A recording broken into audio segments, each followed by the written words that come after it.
Welcome back di Medika Prakasa Podcast. Hari ini kita kembali lagi di episode Bincang Dokter bersama Medsa. Kita sudah kedatangan nih narasumber spesial kita di hari ini, yaitu Dr. Titis Mariamah, Magister Kesehatan Kerja, Spesialis Okupasi, Subspesialis Ergonomi Kedokteran Okupasi. Halo sahabat Medsa, terima kasih sudah diundang untuk di acara podcast ini, dan saya sangat senang bisa hadir di antara sahabat Medsa dalam acara podcast hari ini. Kenalkan, saya Titis. Saat ini saya aktif sebagai Chief Medical Officer di PGN Saka dan juga sebagai lecturer di salah satu Fakultas Kedokteran Universitas di Jakarta. Oke, ya berarti Dokter Titis saat ini aktivitas sehari-harinya sebagai dokter salah satu dokter perusahaan di Oil and Gas Company, dan juga aktif juga sebagai dosen di salah satu fakultas kedokteran di Jakarta. Nah, dok ya. Oke. Nah, topik hari ini kita akan berbincang topik yang menarik nih dok ya, terkait untuk program wellness dan juga pentingnya vaksinasi influenza. Jadi simak terus ya, jangan lupa like, subscribe, dan aktivasi lonceng YouTube kita. Pertama nih ya dok, terkait wellness ya. Mungkin bisa jelasin nih dok secara singkat, sebenarnya wellness itu apa sih dok ke sahabat Medsa?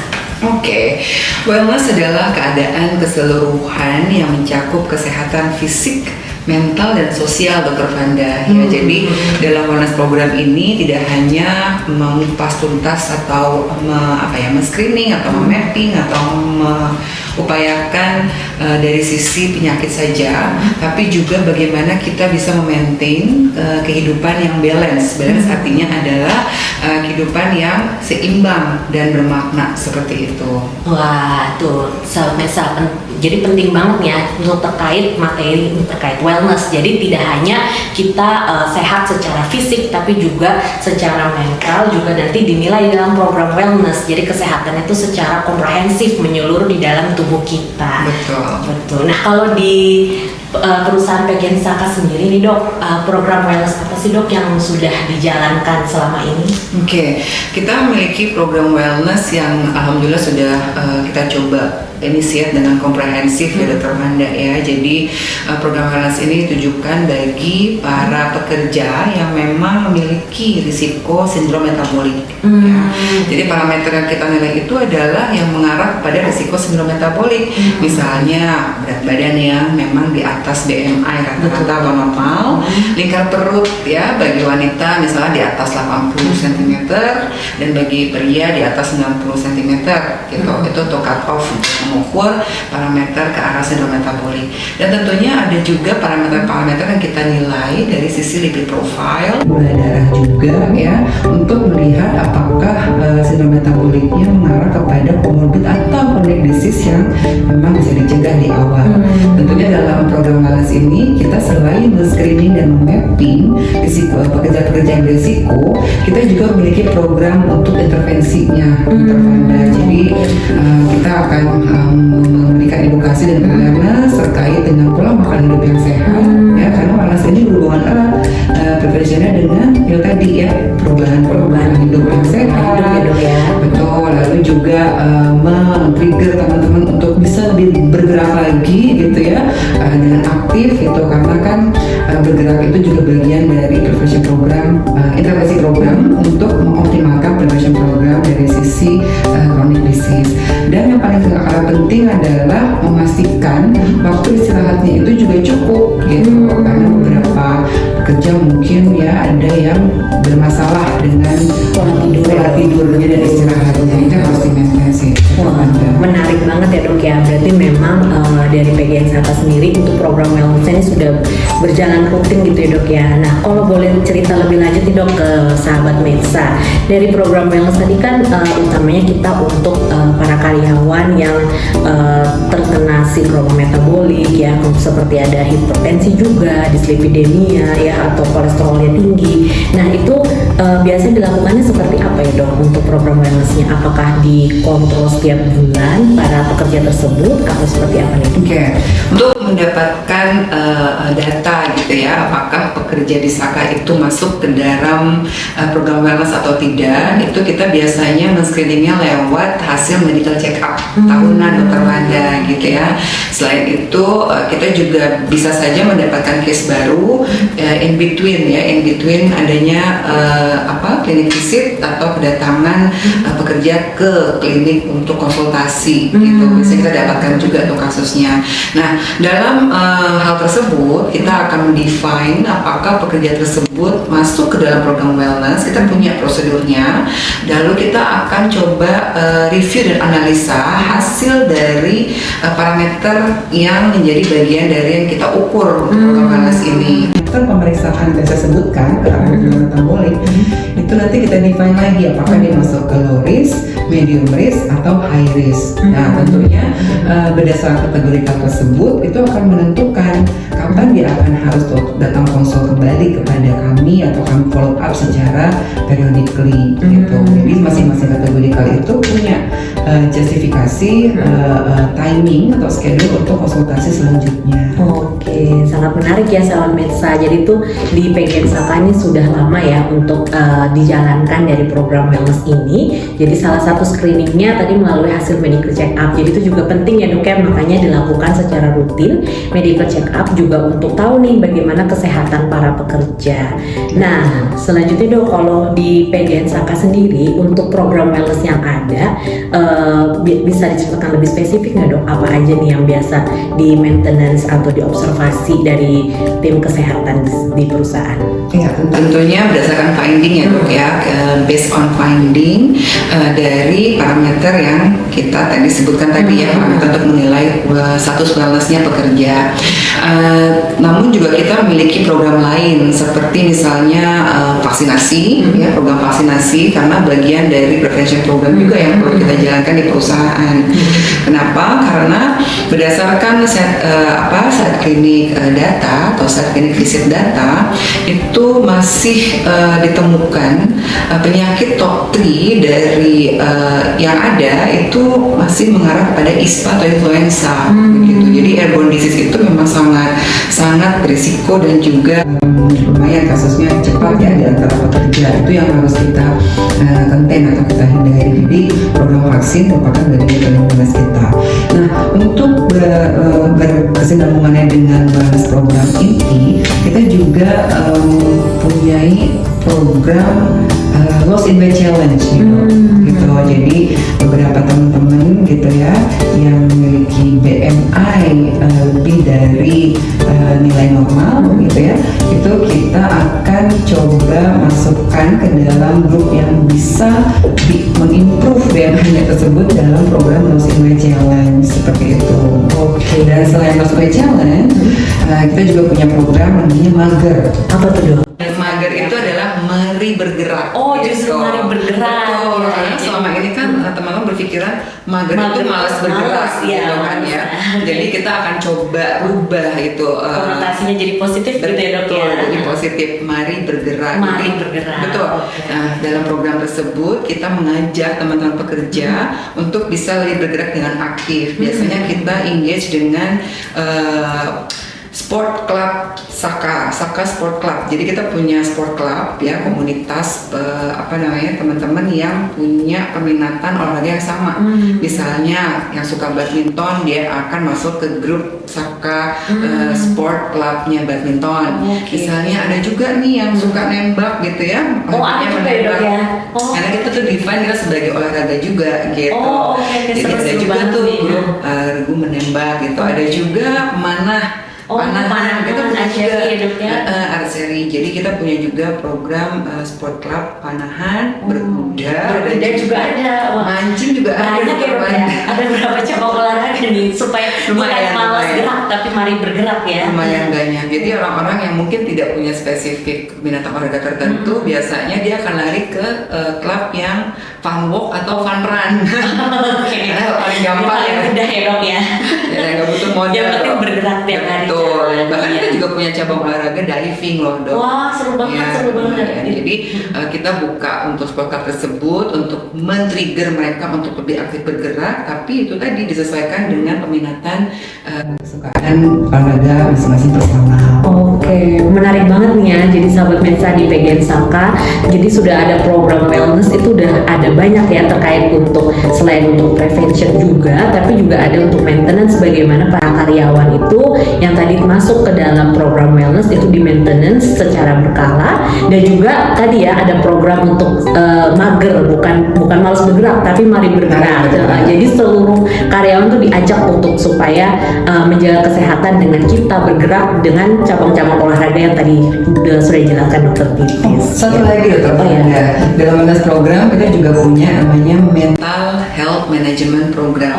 Oke, ini baru nih ya, nih sahabat Metsa. Gimana nih dok, bisa di-sharing lebih lanjut nggak dok? Kayaknya baru banget nih, happening banget ya dok, apalagi pas kemarin pasca pandemi ya dok ya, dimana kita mungkin lebih lama berdiam di dalam rumah gitu kan, kemudian kita nggak bisa keluar, mungkin itu juga berpengaruh dengan kesehatan mental. Menarik banget, bisa diceritakan lebih lanjut nih dok? Iya, sebetulnya program mental health management program di tempat kerja itu harusnya sudah bisa berjalan ya dokter Fanda ya, karena psikososial risk hazard itu adalah bagian dari risk hazard potensial yang memang ada di tempat kerja. Gitu. Kalau dari sisi kesehatan kerja, potensial risiko kesehatan kerja yang ada di sekitar lingkungan kerja itu ada 5 dokter Fanda.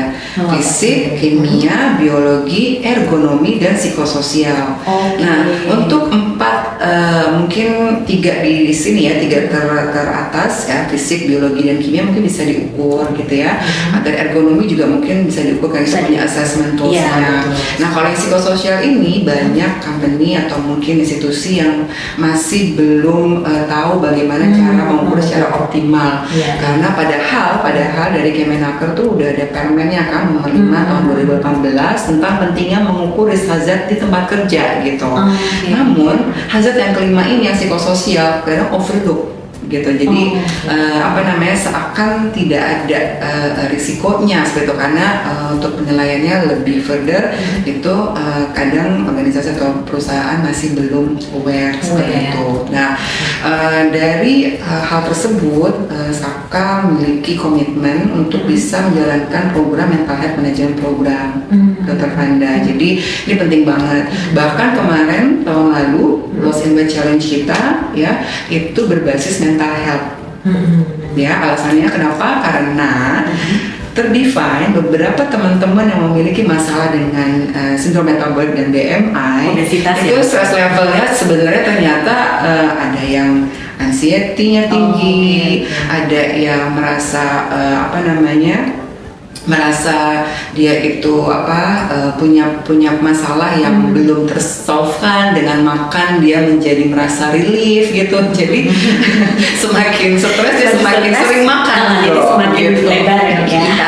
Tapi ada juga sih yang semakin stres dia semakin nggak bisa makan, ada. Cuman kebanyakan stres harinya ke makan gitu, karena makanan itu adalah bagian dari entertain ternyata untuk bisa merilis stres bagi orang-orang tertentu nih gitu. Jadi kemarin kita melakukan program LIWC dengan pendekatan mental stres. Kita lihat dulu status stresnya seperti apa. Apakah memang ada root cause atau kausa dia dari sisi stresnya yang menyebabkan dia tidak bisa mengontrol berat badannya seperti itu. Menarik banget ya. Jadi ini program baru ya dok yang baru dicanangkan di tahun lalu. Pendekatan mental health ya, dengan memang bagaimana caranya penurunan berat badan kemudian dikorelasikan nih dengan status mentalnya. Nah itu gimana dok kemarin untuk program tersebut? Apakah memang ada nih hubungannya nih ternyata dari status obes para karyawan terkait dengan mentalnya itu memang apakah positif nih dok? Memang ada hubungan? Betul, ternyata ada dokter Fanda. Berarti ada hubungan ya? Ada ada hubungannya dan pendekatannya pun kita agak sedikit berbeda gitu ya. Instead memberikan edukasi, awareness, ayo gerak, ayo makan sehat, kita juga memberikan pendekatan untuk bisa membantu mereka mencari jalan keluar atau solving out terkait dengan mental statusnya pada saat itu gitu. Misalnya root cause-nya nih biasanya ada yang memang work related, ada yang non work related gitu. Jadi kalau yang work related tentunya kita akan berkoordinasi dengan HR bagaimana men-solve out problem tersebut gitu ya, dengan Human Resources Department bagaimana kita men-solve out itu, karena beberapa case hubungannya dengan sistem dan organisasi. Dan kalau untuk yang non work related yang tidak berhubungan dengan pekerjaan, kita akan arahkan ke kita punya namanya Employee Assistance Program. Oke, gimana itu dok? Ya, jadi kita punya Employee Assistance Program di mana di dalam wadah tersebut banyak psikolog atau terdiri dari beberapa psikolog yang bisa membantu problem secara psikis seperti itu. Ya. Dan selain dari mendefine dan men-screening mental status para peserta, kita juga memberikan intervensi dengan memberikan training dengan mental toughness. Betul, untuk membangun resilience-nya mereka terhadap stresor ya. Karena seperti kita tahu bahwa stresor itu ada yang bisa dihilangkan, ada yang tidak bisa dihilangkan kan. Mau nggak mau kita harus deal with atau harus bisa menerima seperti itu. Tapi kan tergantung dari tingkat resiliensi kita. Tinggi apa kita bisa kuat gitu ya dok ya dalam menghadapi stresor tersebut, tekanan, terutama tekanan hubungan dengan kehidupan dan pekerjaan gitu ya. Jadi intervensi itu pun yang kita berikan kepada mereka, teknik-teknik bagaimana meningkatkan resiliensi diri untuk menghadapi stresor yang mungkin ada di sekitar mereka. Oke, sangat menarik ya dok. Ini benar-benar komprehensif nih program yang sudah dijalankan Saka untuk program wellness-nya. Jadi termasuk untuk tadi ya program challenge ya untuk penurunan berat badan ya dok ya pada karyawan yang masuk dalam sindroma metabolik dan juga obesitas, dikombin nih, dikorelasikan juga dengan kesehatan mental. Jadi benar-benar komprehensif nih sahabat Medsa. Ini bisa jadi inspirasi nih buat kita semua ya dok ya untuk mengkorelasikan nih sebenarnya ternyata benar ya ada hubungannya nih terkait status obes dengan kesehatan mental. Nah tadi kan dokter sudah menjelaskan juga ya dok ya bahwa salah satunya adalah melakukan dengan tindakan vaksinasi. Nah apalagi nih sekarang lagi musim kayak gini ya dok ya, pancaroba, kadang hujan, kadang kemarau gitu ya dok ya. Nah itu mungkin memang lebih rentan nih untuk kita para pekerja juga untuk terkena flu ya dok ya. Nah itu bisa ceritakan lebih lanjut nggak dok untuk terkait vaksinasi influenza yang diterapkan di karyawan Saka itu seperti apa ya dok ya? Karena kasus influenza ini bagian dari top 3 ya disease yang masih ada di kami gitu ya, lingkungan company, maka sangat penting kita menjalankan program vaksinasi khususnya influenza nih Dr. Fanda gitu. Jadi ini untuk memberikan kenyamanan gitu ya bagi para pekerja bahwa kita memiliki program prevention untuk tercegah dari penyakit influenza. Dan tentunya selain dari vaksinasi kita juga memberikan awareness nih dok, edukasi pentingnya menjaga kebersihan, higienitas personal dan lingkungan yang bisa berkaitan dengan penyakit airborne disease ya, khususnya influenza. Dan tentunya pencegahan tersebut tidak akan lebih kuat ya kalau tidak dikombinasi dengan tindakan pemberian vaksinasi influenza gitu, karena setiap tahun program ini terus berjalan di Dr. Fanda di lingkungan kami gitu ya. Karena manfaat utama bagi vaksinasi influenza itu kan untuk melindungi diri dari penyakit influenza, dan yang paling utama adalah untuk mencegah risiko penularan atau penyebaran virus di antara pekerja ya, dan memberikan perlindungan yang lebih optimal tentunya pada kelompok yang rentan yang memiliki komorbid misalnya seperti itu data yang sedang hamil atau yang mungkin sedang menyusui gitu kan. Nah itu juga menjadi bagian dari program kami di sini, dan dikarenakan penularan itu cukup cepat gitu ya, dan juga cukup tinggi juga kasusnya masih gitu ya, dan makanya harapan kami dengan vaksin influenza ini bisa memberikan memberikan perlindungan, optimalisasi produktivitas bagi pekerja dan juga perlindungan yang efektif bagi para pekerja.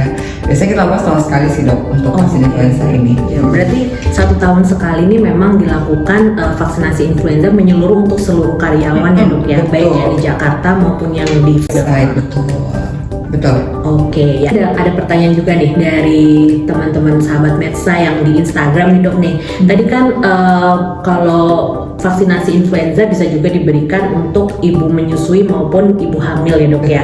Nah itu bagaimana dok? Apakah memang tidak khawatir dok untuk bayinya atau pada anaknya yang lagi menyusui jika diberikan vaksinasi itu? Insya Allah aman, masih oke gitu ya. Ibu menyusui, ibu hamil masih oke diberikan vaksinasi influenza. Oke, ya berarti sahabat Medsa, jadi penting banget ya salah satu pencegahan nih supaya kita tidak tertular untuk flu atau influenza bisa melakukan vaksinasi influenza secara rutin 1 kali per tahun ya dok ya. Oke, tapi ada pertanyaan juga nih dok yang masuk dari Instagram kita nih dok ya, bahwa gimana sih dok kalau misalkan kita melakukan vaksinasi influenza ini ada beberapa case ya ternyata kok dia malah jadi agak batuk pilek gitu setelah melakukan vaksinasi.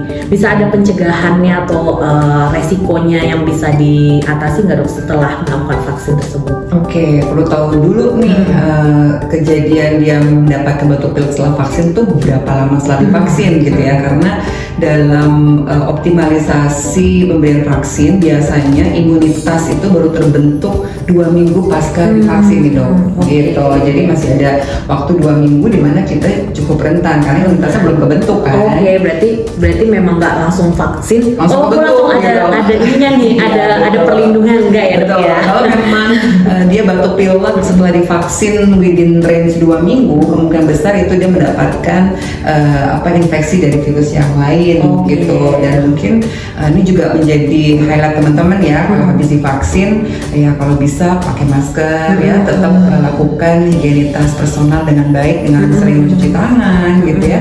Kalau ada yang batuk pilek ya kita baiknya keep distance atau mungkin pakai masker karena dalam 2 minggu kan belum terbentuk tuh imunitas dari vaksin yang baru diberikan tadi gitu. Iya, berarti ini penting banget ya sahabat bahwa kalau kita setelah divaksin tuh belum tentu langsung kita langsung nih udah ada benteng pertahanan nih dalam tubuh kita, tapi ternyata sistem imun tubuh kita tuh masih berproses selama 2 minggu. Betul. Jadi selama 2 minggu itu kita sama dengan pada saat pandemi kemarin ya dok ya, tetap dijaga nih untuk yang 5M-nya seperti itu ya dok ya. Iya betul sekali betul Anda. Oke, nah kalau dari balik lagi dok dari terkait vaksin influenza ini yang diterapkan di Saka sendiri biasanya banyak nggak sih dok yang mungkin kontra yang tidak mau divaksin itu atau seluruhnya ya mau diterima untuk divaksin, atau seperti apa nih dok penjelasannya supaya karyawan dari Saka ini mau untuk divaksinasi? Iya, tentunya kita lakukan edukasi dan awareness ya terkait pentingnya vaksinasi, dan selain itu juga kita membutuhkan komitmen manajemen. Jadi dari manajemen juga harus bisa support nih dan berkomitmen mendukung program khususnya program vaksin di Saka di lingkungan kerja kita gitu ya. Jadi memang agak sedikit challenging ya, ada beberapa teman-teman yang mungkin memiliki mazhab bahwa vaksin ini belum memenuhi harapan. Kayak misalnya kemarin kan ada isu vaksinnya itu belum ada logo MUI gitu ya terkait dengan halalnya produk vaksin seperti itu. Jadi dari situlah kita bergerak untuk bisa meyakinkan para pekerja bahwa vaksin yang akan diberikan itulah aman ya, sudah distudikan tentunya, dan yang paling penting sudah ada sertifikasi halal dari badan yang memang berotoritas mengeluarkan sertifikasi halal tersebut gitu. Itu ya. Oke, baik ya, berarti itu sahabat Medsa, jadi nggak perlu takut ya untuk melakukan vaksinasi influenza karena tadi memang pentingnya untuk kita proteksi diri kita, dan juga memang vaksin yang sudah ada di Indonesia ini sudah tersertifikasi halal ya dok ya. Jadi lebih penting untuk pencegahan daripada mengobati nantinya dok. Prevent is better than cure. Yes, betul banget dok. Oke, nah kemudian kalau dari efek samping dok, biasanya dari teman-teman Saka sendiri dok yang melakukan vaksin tersebut, apakah pernah ada didapatkan efek samping gitu dok terkait vaksin? Alhamdulillah ya Dr. Vanda, selama bertahun-tahun kita melakukan program, efek samping yang dirasakan atau dikeluhkan pekerja itu hampir tidak ada dok. Alhamdulillah ya. Alhamdulillah. Berarti memang vaksin influenza juga aman ya dok ya? Iya, aman. Tapi memang mungkin pada kelompok tertentu ya bisa juga memberikan reaksi efek samping gitu ya, gejala ikutan setelah vaksin. Namun biasanya gejalanya sangat ringan sih dok. Biasanya sumang gitu ya, demam dan juga mungkin yang lebih kelihatan itu adalah adanya ruang merah atau bengkak atau sakit, nyeri aja gitu ya, pegel katanya. Oh pegel ya dok habis divaksin gitu. Tapi biasanya akan hilang dalam waktu 1 hari atau mungkin 2 hari akan hilang sih sebetulnya. Jadi insya Allah masih aman sih dok. Ya, biasanya kita bekali setelah vaksin, kita bekali antipiretik untuk mencegah untuk demam, nyeri, ada betul resiko demam bagi pekerja yang habis vaksin tersebut. Jadi kita bekalin obat untuk mencegah. Tapi alhamdulillah aman sih. Aman ya dok ya. Oke, berarti memang vaksinasi influenza ini aman, paling efek sampingnya ringan ya dok ya. Itu memang sama dengan beberapa vaksin yang lain, itu memang resiko ya, atau misalkan itu memang respon dari tubuh kita terhadap imunitas ya, yang nantinya untuk membentuk daya tahan tubuh kita sendiri gitu ya dok ya. Oke, balik lagi nih dok terkait program wellness yang berarti kan ini cukup lumayan banyak ya dok ya untuk program wellness yang ada di Saka. Tadi selain dari ada penurunan berat badan, kemudian juga ada pemantauan berkala ya dok ya. Nah itu ada nggak sih dok motivasi yang diberikan nih kepada para karyawan yang ada di Saka supaya bisa mau nih terus konsisten berada di dalam program wellness ini, karena kan kita tahu ya dok ya bahwa penyakit metabolik atau penyakit chronic disease itu kan memang butuh pemantauan yang secara berkala ya dok ya. Mungkin 1 kali per bulan misalkan dia ada hipertensi, kemudian diabetes, kemudian juga ada sindroma metabolik tadi kan, itu memang harus minum obat ya, kemudian dikontrol 1 kali per bulan. Mungkin kan ada resiko ya jenuh kita ya dok ya sebagai karyawan yang harus minum obat everyday seperti itu dok. Nah gimana dok, ada nggak kiat-kiat khusus untuk memotivasi para karyawan yang tadi masuk ke dalam program wellness? Oke. Jadi untuk approaching atau pendekatan karyawan itu memang penting sih dok, yang penting komunikasi gitu ya.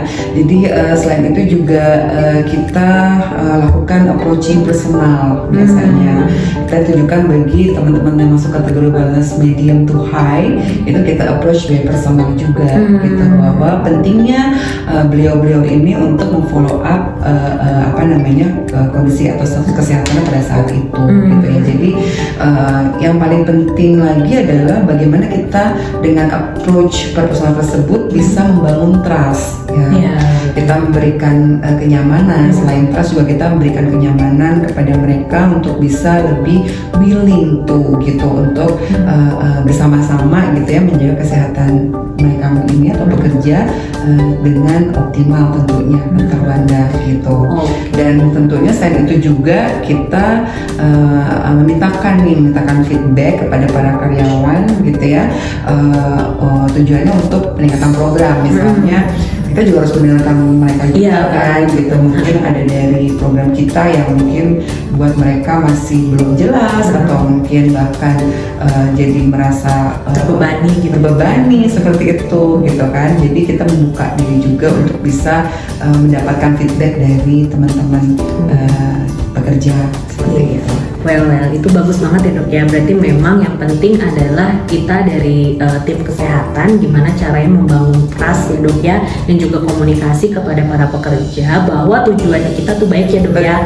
Betul. Jadi program wellness ini memang baik untuk kesehatan para pekerja. Jadi bukan untuk perusahaan juga, tapi juga utamanya ya kesehatan pribadi ya dok, kesehatan individu itu sendiri. Memang nantinya secara tidak langsung juga untuk company juga ya dok ya, karena untuk meningkatkan produktivitas karyawan tersebut dan juga untuk meningkatkan produktivitas dari company juga. Betul sekali, Dr. Vanda. Oke, mungkin ini terakhir nih dok ya untuk penutup di hari ini.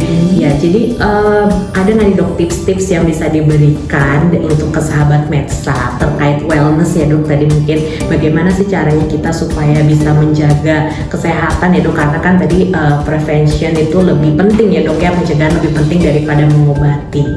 Kan lebih mahal berarti ya. Karena bisa dicegah, lebih baik kita cegah ya dok ya. Jadi mulailah dengan langkah kecil. Kecil ialah tadi ya, bisa memulai dengan mengatur pola makan yang sehat. Langkah kecilnya apa? Yaitu hindari junk food. Nah, jadi kembalilah kepada pemilihan makanan yang natural ya, yang memang bisa lebih menyehatkan dan bukan ultra processed food. Kan banyak di sekitar kita banyak ultra processed food ya, yang simple, yang instan gitu ya teman-teman. Ini aja instan, ya ini aja simple gitu kan. Tinggal Nah, hal tersebut memang menginisiat kita untuk mendapatkan makanan yang jadinya tidak sehat gitu. Jadi mulailah dengan memilih makanan yang sehat dengan pola makan yang sehat tentunya. Dan yang paling penting lagi, perbanyak aktivitas fisik. Nah itu tuh yang mager tadi. Betul. Kita harus jadikan jadi konotasinya positif ya dok ya. Jangan bergerak. jangan malas gerak, tapi mari bergerak. Apalagi sekarang kan di banyak tuh ya update movie-movie baru gitu yang bikin kita mager, malas bergerak gitu. Jadi kalau bisa luangkan waktu satu hari minimal 30 menit aja ya untuk bisa bergerak. Apapun, misalnya jalan santai, kalau mau lari silakan lari gitu kan ya. 30 menit sehari minimal atau sampai 60 menit gitu ya, itu lebih bagus dibandingkan kita tidak bergerak sama sekali. Dan tentu saja selain itu juga mengatur pola tidur dong. Betul. Nah sekarang kan apalagi dengan gadget, medsos gitu ya, mau update status sampai jam 11, jam 12 malam pun tetap maunya ngupdate gitu kan sebelum tidur. Akhirnya ke distract gitu, tadinya ngantuk dengan excited mengupdate status jadinya Atau scroll ke atas ya, e-commerce tidak gitu ya dok ya. gitu. Dari jam 11 sampai jam 2 pagi gak kerasa kan, tiba-tiba besok kerja jam 5 pagi harus bangun, berarti jam tidurnya kurang gitu. Jadi itu juga bisa mempengaruhi produktivitas juga. Jadi kalau bisa jam tidur ya 7-8 jam lah per hari harus di-maintain dengan baik gitu ya. Karena ada data dari ILO dok, dan juga mungkin ada beberapa studi bahwa kematian mendadak itu bisa juga diinisiasi oleh fatigue dan juga long working hour. Jadi itu hubungan dengan fatigue sih sebetulnya. Dan satu lagi pencegahan yang lain adalah bahagia selalu.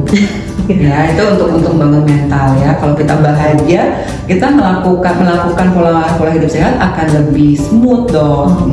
Kalau kita bahagia, ngatur makan sehatnya juga bahagia. Karena ada beberapa orang yang bilang, "Duh, makanan sehat ini kok nggak enak ya?" Berarti dia nggak bahagia tuh, dia belum bahagia gitu kan. Karena nggak ada rasanya ya dok ya. Nggak ada rasanya gitu misalnya, atau ya kurang kurang oily gitu. Ternyata oil itu nggak sehat.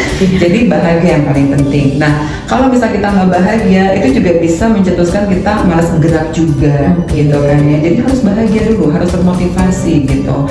Dan yang paling penting adalah pencegahan lain bisa dilakukan dengan program-program prevensi seperti vaksin influenza. Jadi kalau udah semuanya itu dimulai, insya Allah kita bisa memaintain hidup kita atau kesehatan kita baik fisik, mental, dan sosial lebih optimal lagi. Terapkan tadi yang pertama, jangan lupa bahagia. Betul. Jangan lupa bahagia. Kemudian tadi pola hidup sehat ya, dengan salah satunya dengan membiasakan untuk makan makanan yang bergizi ya dok ya, gizi seimbang, makan makanan yang sehat. Kemudian juga bukan mager, malas bergerak, tapi mari kita bergerak minimal 30 menit sehari ya dok ya. 30 sampai 60 menit sehari. 30 sampai 60 menit sehari. Kemudian juga mungkin tidur yang cukup ya, tidur yang cukup, istirahat malam kurang lebih 7 sampai 8 jam, dan juga penting juga air putih kali dok ya. Iya, rehidrasi itu penting banget gitu. Itu air putih itu obat termurah dan termudah yang kita temukan gitu. Kalau kita rehidrasi bagus, otomatis akan berpengaruh pada metabolisme tubuh kita. Betul. Nah, jadi harus konsumsi juga air putih ya, minimal 1,5 sampai 2 liter per hari. Atau 30 kali berat badan. Itu adalah kebutuhan minimum air cairan di tubuh kita. Nah, itu perlu dicatat nih sahabat Medsa. Jadi bisa dihitung kalau misalnya berat badannya berapa dikali 30 cc. Nah, itu kebutuhan minimum ya kita konsumsi air putih per hari. Oke, Dokter Titis, terima kasih banyak nih Dok untuk sharingnya di podcast kita hari ini. Mudah-mudahan kita semua sehat selalu. Kemudian kita bisa menerapkan terus nih pola hidup sehat dari mulai hari ini ya sampai seterusnya ya Dok ya. Bukan hari ini Dok, kalau hari ini bisa diundur ntar 2 jam lagi, 3 jam lagi ya. Jam ini juga. Detik ini ya. Oke, jadi kita harus mulai terapkan detik ini juga nih ya sahabat Medsa untuk terus menerapkan pola hidup sehat, karena tentu saja itu kepentingannya untuk diri kita sendiri supaya bisa jangka panjang ya kita bisa terus hidup secara sehat gitu ya Dok ya. Dan jangan lupa tadi program untuk pencegahan ya yang bisa dicegah kita juga baiknya dilakukan secara rutin, salah satunya dengan melakukan vaksinasi influenza 1 kali per tahun ya. 1 tahun sekali. Oh iya, 1 kali per tahun. Oh, 1 kali per tahun. Oh iya, 1 kali per tahun. 1 tahun sekali. Sama aja. Oke, thank you. Oke, terima kasih banyak sahabat Medsa. Sahabat Medsa, nanti jangan lupa untuk like, subscribe dan juga aktivasi dari lonceng kita supaya terus kita mendapatkan update-update terkini nih Dok ya terkait bincang dokter dan podcast selanjutnya di Medsa. Sampai ketemu lagi. Semoga bermanfaat. Terima kasih Dokter Titis. Terima kasih Dokter Fani.